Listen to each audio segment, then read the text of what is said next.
تو یہ سب سے بڑی وجہ ہے ہمارے معاشرے میں لوگوں کی رزق میں برکت نہ پائے جانے کی، رزق کی کمی کی، ضرورتوں کے بڑھ جانے، اور اس کے مقابلے میں ضرورتوں کے مقابلے میں رزق اپنے پاس اور مال و دولت جو اپنے پاس ہو اس میں جو کمی ہوتی ہے، یہ اس کی سب سے بڑی وجہ ہے کہ ہر انسان آج کل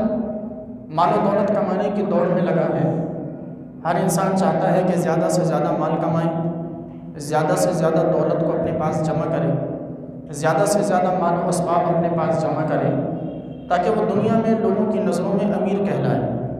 وہ لوگوں کی نظروں میں غنی کہلائے۔ تو وہ اس لالچ کی وجہ سے حلال و حرام کا امتیاز بھول جاتا ہے، وہ فرق نہیں رکھ پاتا کہ یہ جو چیز میں حاصل کر رہا ہوں یہ حلال ہے یا حرام۔ اور نبی کریم علیہ الصلوۃ والسلام نے تو آج سے تقریباً 1450 سال پہلے ہی واضح فرما دیا تھا کہ قرب قیامت ایک زمانہ ایسا آئے گا کہ جب ایک انسان یہ خیال نہیں رکھ پائے گا کہ وہ جو رزق کما رہا ہے وہ حلال طریقے سے اس کے پاس آ رہا ہے یا حرام طریقے سے۔ اور یقیناً آج ہم اگر اپنے معاشرے کو دیکھیں تو ہمیں آج کے اس زمانے میں اپنا معاشرہ اس حدیث مبارکہ کے بالکل مطابق دکھائی دیتا ہے۔ اب ہمارے یہاں ایک تصور بن چکا کہ کچھ چیزیں جو بالکل واضح طور پر قرآن میں حرام ہے بس وہی حرام، کچھ چیزیں ہم نے متعین کر لی ہیں کہ یہ حرام ہیں، ان سے ہم نے بچنا، اور ہم میں سے ہر ایک شخص کی زبان پر ان چیزوں کا نام آتے ہی فوراً حرام کا لفظ نکل آتا ہے۔ ان میں سے ایک سود جسے ہم سمجھتے ہیں اور ہمارے معاشرے میں ہر ایک فرد کو پتہ ہے کہ سود حرام، رشوت سب کو پتہ ہے کہ حرام۔ یہ چند ایک چیزیں ہیں کہ جنہیں ہم سمجھتے ہیں اور جنہیں آج کے معاشرے میں مانا جاتا ہے کہ حرام، لیکن اس کے علاوہ کئی چیزیں ایسی ہیں کہ جہاں ہمیں سمجھنے کی ضرورت ہے کہ اس میں کہاں تک ہمارے لیے گنجائش ہے اور کہاں تک کس چیز سے آگے، کس حد سے آگے گزر کر یہ چیزیں ہمارے لیے حرام ہو جاتی ہیں۔ آپ دیکھیں کہ کوئی شخص بازار میں جائیں، کوئی شخص اپنی چیز بیچ رہا ہوگا، کسی بھی دکان پر بیٹھا ہوا کوئی بھی شخص، وہ اپنی چیز کی جو بولی لگائے گا وہ یقیناً کئی گنا بڑھا کر بولی لگاتا ہے، اپنی چیز کی جو قیمت بتائے گا وہ کئی گنا بڑھا کر قیمت بتانا۔ وہاں قیمت بڑھانے میں منافع کمانا شریعت نے جائز رکھا، لیکن اس کی بھی ایک لمٹ رکھی ہے، اس کے لیے بھی آپ علیہ الصلوۃ والسلام نے ایک حد مقرر فرمائی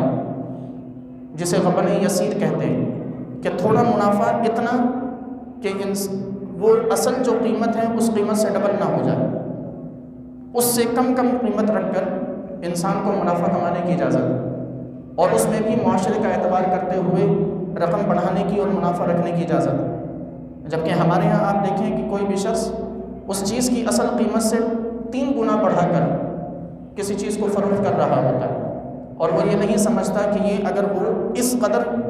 3 گنا 4 گنا بڑھا کر جو قیمت لے رہا ہے وہ اس کے لیے حرام ہے، حلال کسی بھی طور پر نہیں۔ آپ دیکھیں بازاروں میں ہمارے یہاں ڈھیریوں کی صورت میں بہت ساری چیزیں بیچی جاتی ہیں، اوپر بڑی اچھی چیزیں سجائی جاتی ہیں جنہیں دیکھ کر انسان کا دل للچائے اور انہیں خریدنے کے لیے انسان مجبور ہو جائے، لیکن جب چیزیں نکال کر دی جاتی ہیں تو نیچے سے نکال کر دی جاتی ہیں، اور یہ چیز وہ نہیں سمجھتا کہ یہ جو بیچ کر وہ پیسے کما رہا ہے یہ حرام۔ آپ دیکھیں کہ بہت سی چیزیں ہماری بازاروں میں بیچی جاتی ہیں کہ جن کے اوپر لیبل اصل کا ہوتا ہے، اوریجنل کا ہوتا ہے، لیکن اس کے اندر ملاوٹ شدہ چیزیں ہوتی ہیں۔ انسان نہیں سمجھتا کہ یہ چیزیں بیچ کر بھی وہ حلال نہیں بلکہ حرام کما رہا۔ ایسی ہی بہت سی چیزیں، بہت سی اشیاء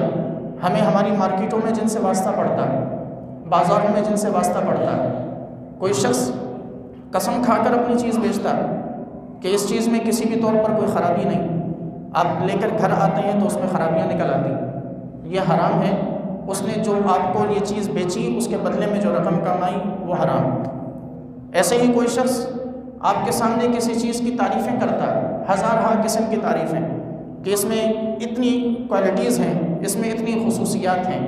جب وہ چیز خریدی جائے تو پتہ چلتا ہے کہ بیان کی ہوئی خصوصیات میں سے جو 10 بیان کی گئی 10 میں سے 8 بھی اس میں موجود نہیں، تو یہ بھی حرام کی کمائی۔ اس کو بیچ کر اور اس سے جو منافع کمایا جاتا ہے وہ بھی حرام۔ والد کا انتقال ہوتا ہے، اولاد آپس میں وراثت کے معاملات میں لڑ پڑتی، بہنوں کا حصہ مارا جاتا ہے، یہ حرام ہے۔ یتیم اگر کوئی ہو اس کا حصہ اپنے پاس رکھا جاتا ہے اس نام سے کہ میں اس کا سرپرست ہوں، اور پھر اس یتیم کے مال میں سے اپنے اوپر خرچ کیا جاتا ہے بغیر کسی ضرورت کے، یہ حرام ہے۔ بیوہ کا مال اپنے پاس رکھا جاتا ہے سرپرست اپنے آپ کو ثابت کر کے، اور پھر اس بیوہ کے مال میں سے اپنے اوپر بغیر ضرورت کے خرچ کیا جاتا ہے، یہ حرام ہے۔ ایسی معاشرے میں بہت سی مثالیں، بہت سی چیزیں ایسی ہیں کہ جہاں ہمیں معلوم تک نہیں ہوتا کہ ہم کون سی چیز ایسی ہیں کہ جو ہمارے لیے حلال ہے اور کون سی چیز ایسی ہے جو حرام ہے۔